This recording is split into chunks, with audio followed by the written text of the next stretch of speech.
नमस्कार, डेली 24 भारत देख रहे हैं आप। आपके साथ मैं हूं स्वीट एडिक्शन। महाराष्ट्र में हलचल काफी तेज है। पिछले साल के अंत में हुए विधानसभा चुनाव में महायुति को जबरदस्त बहुमत मिली है। ये बहुमत कितना मजबूत था, इसका अंदाजा इसी बात से लगाया जा सकता है कि महाराष्ट्र विधानसभा की 288 सीटों में से 235 पर महायुति की 3 पार्टियां काबिज हो गई है, यानी करीब 81% भाजपा के नेतृत्व वाले इस गठबंधन के खाते में नजर आ रहा है।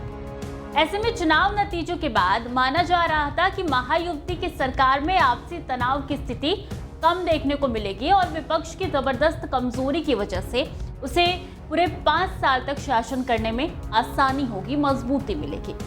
हालांकि नतीजों के ठीक पहले मुख्यमंत्री पद को लेकर शिवसेना और भाजपा के बीच खटपट की खबरों और अब अलग अलग मुद्दों को लेकर सियासी बयानबाजियों ने महायुति में दरार की अटकलों को हवा दे दिया है। खासकर उप मुख्यमंत्री एकनाथ शिंदे की ओर से दिया गया हालिया बयान, जिसमें उन्होंने बिना किसी नाम लिए कहा कि मुझे हल्के में ना ले। 2022 में जब मुझे हल्के में लिया गया था तो मैंने सरकार ही पलट दी, बदल दी, सब कुछ पलट दिया। अब महायुति में किन किन बातों पर तनाव चल रहा है, चलिए ये आपके साथ साझा कर देते हैं। महाराष्ट्र में चुनाव के बाद महायुति में सबसे बड़ा मुद्दा मुख्यमंत्री पद को लेकर रहा। राजनीतिक विश्लेषकों की माने तो महाराष्ट्र विधानसभा के जब चुनाव हुए तो महायुति ने किसी को भी मुख्यमंत्री घोषित नहीं किया था।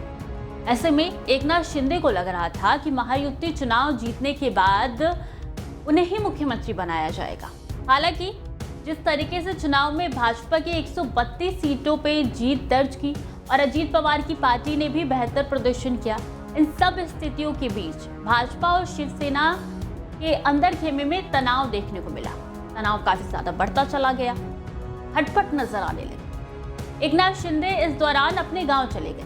खुलकर तो दोनों ही पार्टियों ने सीएम पद को लेकर एक दूसरे के खिलाफ बयान नहीं दिए थे, लेकिन अंदरूनी खेमे में कहीं ना कहीं हलचल नजर आ रही थी। लेकिन डिप्टी सीएम बनने के बाद साफ संकेत ना देने और लंबे समय तक शपथ ग्रहण के लिए मुंबई ना लौटने से यह साफ था कि महायुति में सब ठीक नहीं है।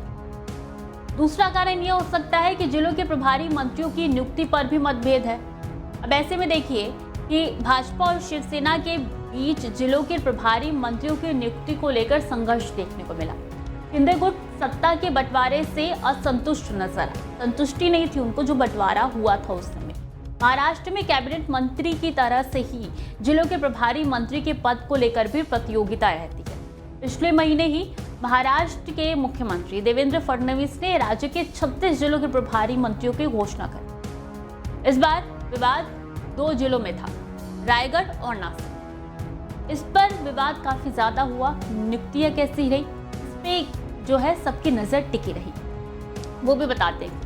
दरअसल महाराष्ट्र सरकार ने राष्ट्रवादी कांग्रेस पार्टी की अदिति तटकरे को रायगढ़ और भाजपा के गिरीश महाजन को नासिक जिले का प्रभारी नियुक्त किया। हालांकि करीब 1-2 दिन बाद से ही सरकार ने इस फैसले को वापस ले लिया। तब सामने आया था कि डिप्टी सीएम एकनाथ शिंदे इन नियुक्तियों से नाराज है, वो खुश नहीं है, वो नाखुश नजर आ रहे हैं, जो कि अपनी पार्टी से दादाजी भूसे को इन जिलों के प्रभारी मंत्री के तौर पर देखना चाहते थे। बताया जाता है कि प्रभारी मंत्रियों के लिस्ट जाने के ठीक बाद ही एकनाथ शिंदे सतारा में अपने पैतृक गांव पहुंच गए। बताया यह भी जाता है कि शिंदे की नाराजगी का खत्म होने के लिए ही फडणवीस ने बाद में रायगढ़ और नासिक में नियुक्तियों को टाल दिया ताकि बीच में मनमुटाव ना हो। हालांकि ऐसा नहीं हुआ, अभी भी मनमुटाव देखने को मिल रहा है। तीसरा बड़ा कारण है शिवसेना नेताओं की सुरक्षा घटाने पर विवाद। सीएम देवेंद्र फडणवीस ने बीते हफ्ते ही 20 से ज्यादा शिवसेना नेताओं की सुरक्षा में बदलाव किए। उनकी सुरक्षा को Y+ श्रेणी से घटाकर वो जो है शिवसेना नेताओं की सुरक्षा वापस ले ली गई। अक्टूबर 2022 में शिंदे के सीएम बनने के बाद जिन 44 विधायकों को 11 लोकसभा सदस्यों ने शिंदे को समर्थन दिया था, उन्हें Y+ सुरक्षा कवर दी गई थी, जो कि वापस ले लिया। एक रिपोर्ट के मुताबिक सीएम के मंत्रियों को छोड़कर बाकी सभी विधायकों की सुरक्षा घटा दी गई। कई पूर्व सांसदों ने भी सुरक्षा उनकी भी वापस ले ली गई। इनमें भाजपा और राकपा के कुछ नेता थे, शिवसेना से जुड़े लोग थे और अन्य सामाजिक कार्यकर्ता भी शामिल थे। शिवसेना की तरफ से इस कदम को लेकर कोई प्रतिक्रिया नहीं दी गई, लेकिन मराठी मीडिया में एकनाथ शिंदे की नाराजगी की बात सामने आई। इन 3 कारणों के अलावा एक और बड़ा कारण है कि शिंदे और फडणवीस की बैठकों में मतभेद देखने को मिला। कुछ खबरों के मुताबिक पिछले महीने डिप्टी सीएम एकनाथ शिंदे ने नासिक मेट्रोपॉलिटन क्षेत्रीय विकास प्राधिकरण की बैठक छोड़ दी थी। इस बैठक को सीएम फडणवीस ने बुलाया। रिपोर्ट्स में कहा गया कि बाद में शिंदे ने खुद इस विषय पर अपनी समीक्षा बैठक की। हाल ही में शिंदे ने मंत्रालय में एक नया डिप्टी सीएम को मेडिकल एंड सेल स्थापित किया और अपने करीबी सहयोगियों को इसका प्रमुख नियुक्त किया। ये पहली बार है जब किसी डिप्टी सीएम ने सीएम रिलीफ फंड सेल के बावजूद ऐसा सेल स्थापित किया है, यानी कि इससे पहले देखने को नहीं मिला। ये पहली बार ही कदम उठाया गया किसी डिप्टी सीएम की ओर से। इस बात से फडणवीस के समर्थकों में भी बातें तेज हो गई। क्या महाराष्ट्र में महायुति की सरकार टूट सकती है? बड़ा प्रश्न है। ऐसे में महाराष्ट्र में एकनाथ शिंदे और भाजपा के अलग होने की संभावना नहीं है। राजनीतिक लोगों की माने तो अभी अलग होने की संभावना नहीं है।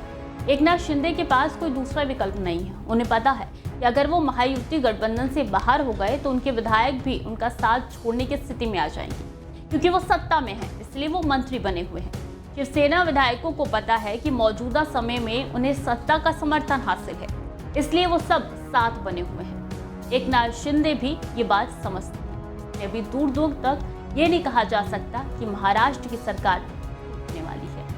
आने वाले दिनों में क्या होगा, ये खबर भी आप तक पहुंचा देंगे। खबरें लगातार जारी हैं, देखते रहिए डेली 24।